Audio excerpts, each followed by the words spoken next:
Sean O'Malley reacts to his new 8-fight contract with the UFC on the Bro Malley Show. Sean said, "I got a very gracious contract that I'm proud of. I got a number that I'm very happy with. I truly don't think any manager that I had could have gone in there and got me what I got.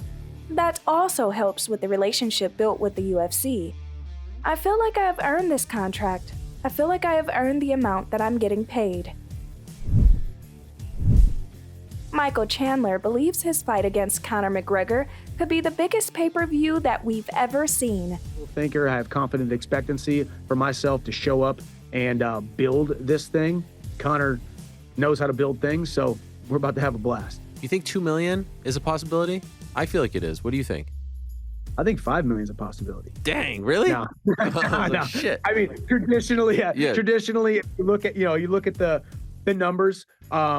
I think 2 million is not just a possibility. I think it's very, very achievable and very attainable. I think what I have, me, it's hard for me to be, toot my own horn, but what I've created is this level of intrigue and mystique that when I show up on fight night and that cage door closes, all hell breaks loose and my foot is on the gas. I haven't seen a brake pedal at all since I signed with the organization, honestly, since I started fighting.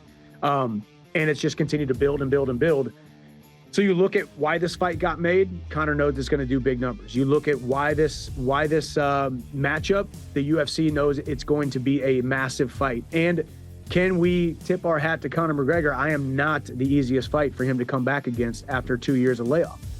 Everyone can say he's rich, he's famous, he's this, he's that, whatever he is. But Conor chose with the UFC a not easy night in that UFC octagon. And that, to me, is indicative of a guy who needs something special and needs something a little bit dangerous, needs something a little bit scary to keep him on that straight and narrow between now and this late summer, fall, whenever this fight happens. And that, to me, gets me excited because I know he is motivated and excited.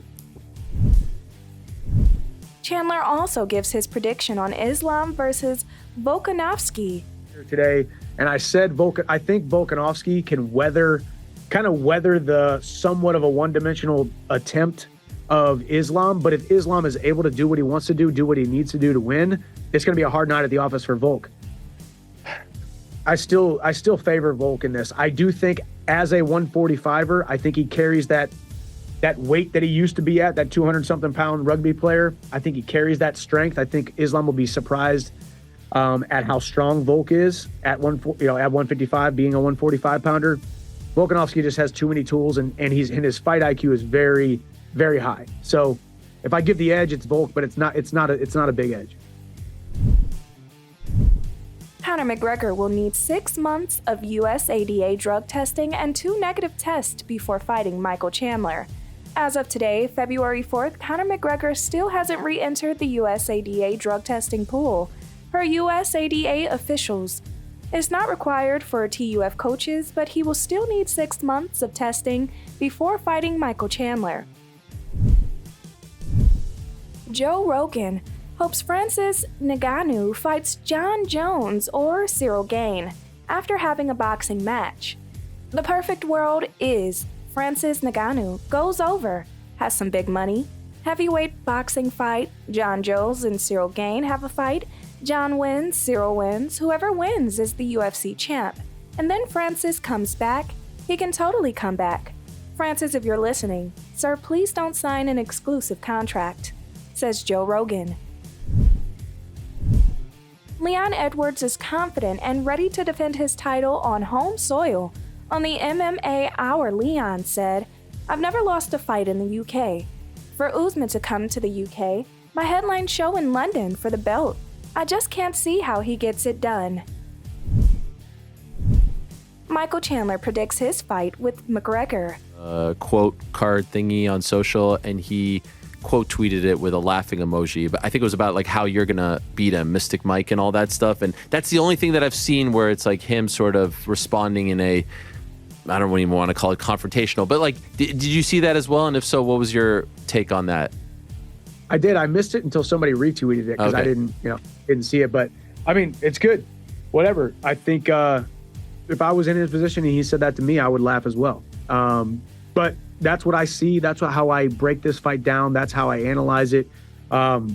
Like you, like everyone else who's been following this sport, I have followed Conor's career, the highs and the lows, the things that he has done awesome, the times that he has faltered. I've seen it all on a national stage and on display. And I break this fight down by me going out there and I think finishing him within the first couple rounds of the fight. But the beautiful thing is, this whole thing is just going to build and build and build. I can't tell you how excited I am to share the octagon with him later on this year, but it starts today and we get to do this whole long journey together. And there's going to be some highs, some lows, some ups, some downs, some holy cows, did he really say that type of things? Holy cow, did that actually happen on national TV things? And it's going to be a blast. Masvidal announces some massive bouts for Gamebred Boxing 4, including the names of Anthony Pettis versus Roy Jones Jr., Jose Aldo versus Jeremy Stephens, Jaquer Souza versus Victor Belfort, and Paul Daly versus Anthony Taylor. That's going to wrap it up for today. Thanks for tuning in to MMA Scene. If you enjoyed this video, be sure to give it a like and leave a comment. Don't forget to subscribe to our channel and hit the notification bell so you never miss a video. For all the latest in MMA news and entertainment, we'll see you in the next one.